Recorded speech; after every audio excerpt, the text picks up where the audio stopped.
주 안에 복된 새날 밝았습니다. 오늘도 주님과 동행하며 주의 은혜를 승리하는 은혜가 되시기를 예수님의 이름으로 축복합니다. 오늘 화요일 새벽 하나님 말씀은 사무엘하 3장 12절부터 16절까지 말씀을 중심으로 아브넬의 결단과 발디엘의 눈물이라는 제목으로 말씀의 은혜를 함께 나누고자 합니다.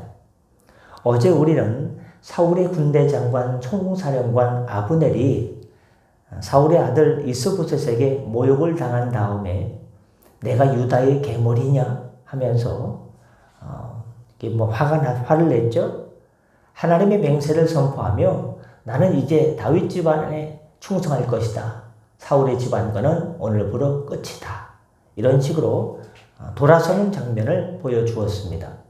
오늘 본문은 사울의 군대 총사령관 아브넬의 제안에 대한 다윗의 지혜로운 응답과 함께 복잡했던 왕권 이양 과정에서 잊혀진 한 사람의 이 거대한 그 역사 속에서 희생당해서 눈물 흘리며 울며 뛰어가는 발디엘의 희생에 대해서 이야기해 보고자 합니다. 사울의 집안의 군대 장관 아브넬은 다윗에게 전령을 보내서 화평을 제안합니다. 이 땅이 누구의 것입니까? 나와 함께 약종하시면 내가 온 이스라엘을 당신에게 돌려, 여기 당신 누굽니까? 다윗에게 돌려서 복종케 하겠습니다. 라고 말합니다. 실로 대단한 제안이죠.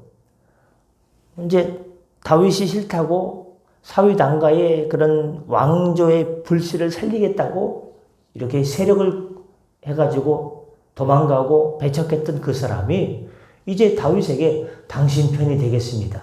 사울 왕가는 몰락했으니 사울 왕가를 버리고 당신께 모든 힘을 보태겠습니까? 보태겠습니다. 아니 얼마나 대단한 제안입니까? 그러나 다윗은요. 그래? 하고 덥석 그것을 물지 않았습니다. 다윗은 지혜로운 왕이었습니다. 그는 아브넬의 제안을 덥석 받아들이지 않았죠. 다윗은 좋다. 내가 너와 약조하려니와 내게 요구할 한 가지 일이 있으니 내가 사울의 딸 미갈을 데려오지 아니하면 내 얼굴을 보지 못하리라라고 13절에서 이야기하고 있습니다. 미갈이 누굽니까? 다윗의 첫 번째 아내였지만 사울이 다윗을 미워하여 그녀를 어떻게 합니까? 발딜이라고 하는 남자에게 강제로 시집 보내버렸습니다. 부인이었었는데 빼앗겨가지고 사울 왕이 발디엘이라는 남자에게 강제로 시집 보냈습니다. 다윗은 이스라엘의 정통 왕권을 주장하기 위해서 이 정치적 정통성을 회복할 필요가 있었습니다. 미갈을 잃어버린 부인 미갈을 데려오는 것은 자신이 누구의 사위로서 사울 왕가의 사위로서 이스라엘의 왕위를 계승할 정당할 권리가 있음을 선포하는 행위였습니다. 결국 다윗의 요구는 이스보셋과 아브넬에게 전달되었고 이스보셋은 미갈을 발디엘에게서 빼앗아 다윗에게 보냅니다. 그런데 이때 사랑하는 여러분, 발디엘의 비극이 발생하는 것이죠. 미갈의 새로운 남편이었던 발디엘은 아내 미갈을 따라서 자기 부인을 뺏어가는 거예요. 원래 남편이 찾는다고 뺏어가는 거예요. 부인을 뺏기는 그 남편의 마음이 어떻겠습니까? 미갈을 따라가지고 바울임이라는 지역까지 울면서 뒤따라갑니다. 내 부인 돌려도, 내 부인 돌려도 하면서. 그는 자신의 사랑하는 아내를 빼앗기는 깊은 슬픔을 감출 수가 없어서 울면서 따라간 것입니다.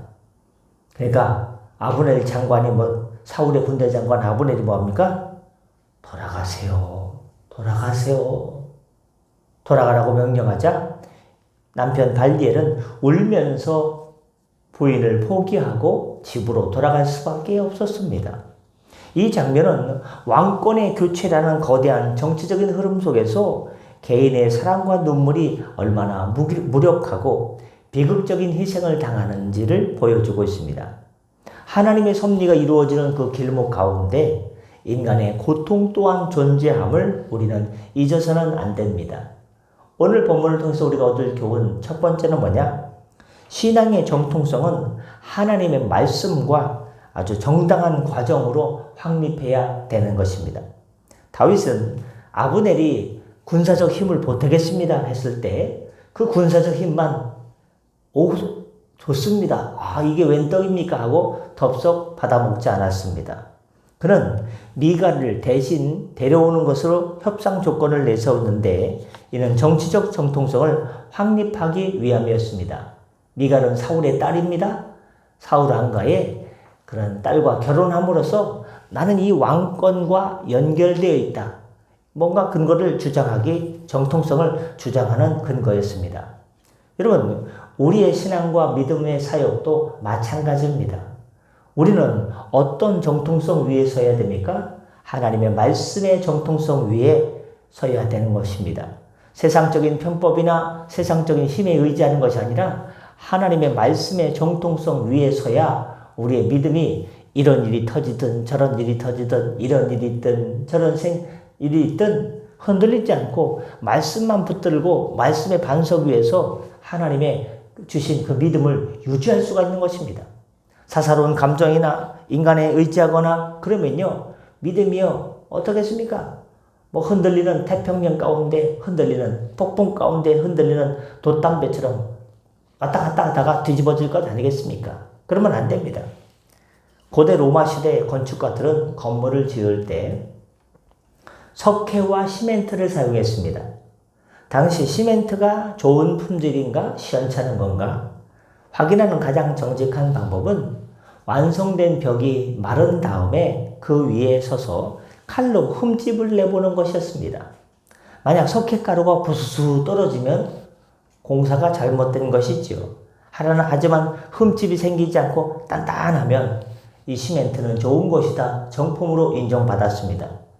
우리 믿음도 정직한 과정을 거쳐야 세상의 비바람과 시험의 칼날 속에서도 흔들리지 않고 부서지지 않는 정통성을 유지할 수 있습니다.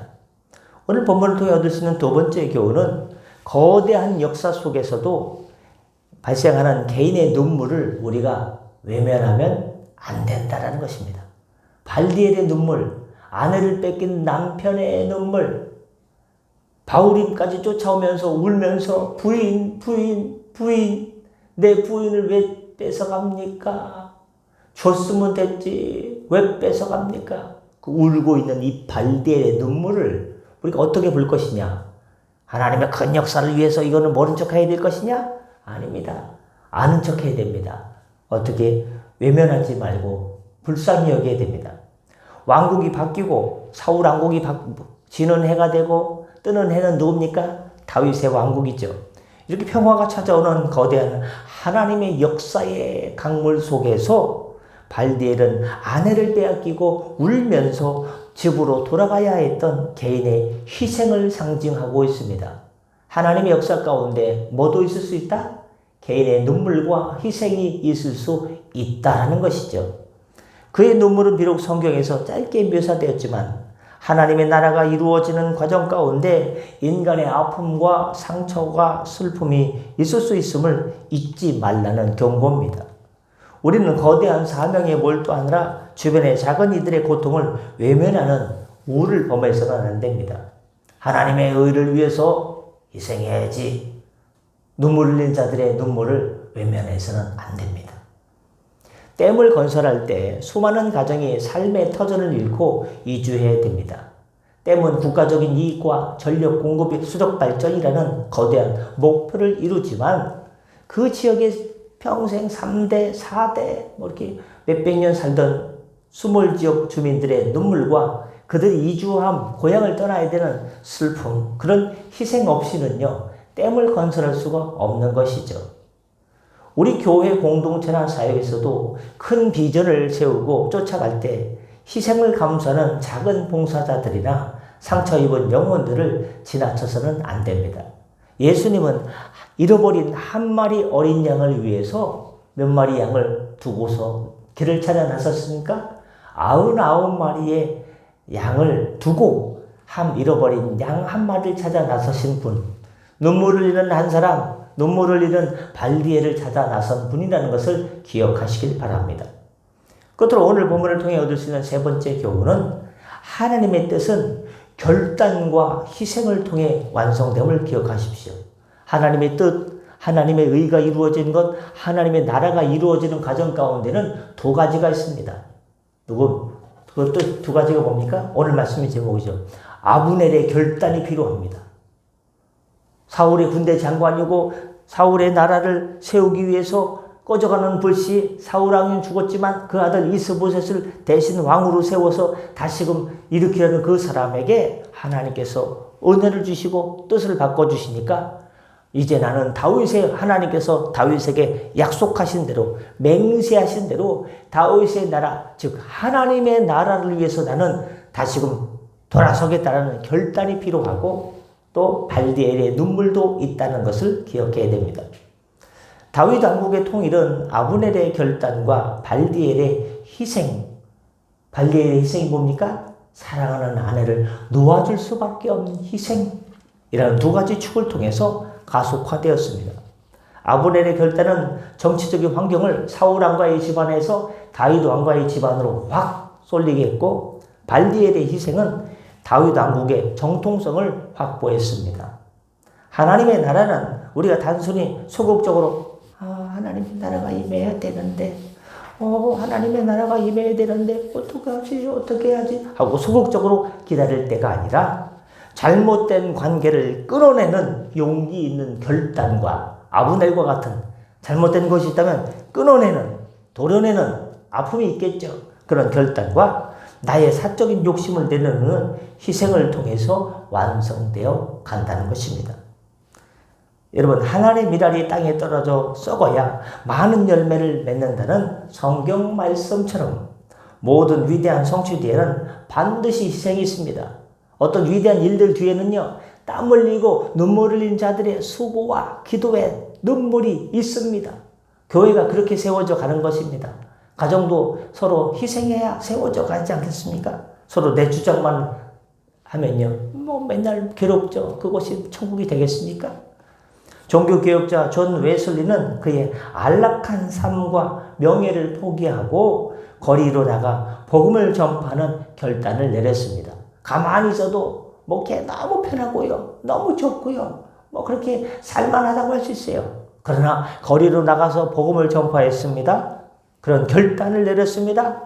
그가 포기한 사적인 안정이라는 희생이 오늘날 어떤 교단이 탄생하게 됐습니까? 존 웨슬리를 통해서 감리 교단이 탄생하는 거대한 부흥의 열매를 맺는데 도구로 사용되었습니다.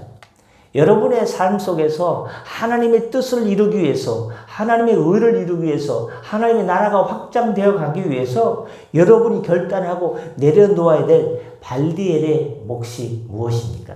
내가 뭘 희생해야 됩니까? 말씀하시고자 합니다. 주님께서 사랑하는 성도 여러분, 사무엘하 3장 12절부터 16절은 하나님의 섭리가 인간의 결단과 희생을 통해 이루어지는 역설적 순간임을 보여주고 있습니다.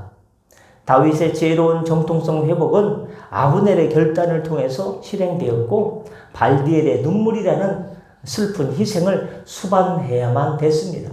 그냥 거저 이루어지지 않습니다. 누군가는 결단하고 누군가는 희생해야만 됐습니다.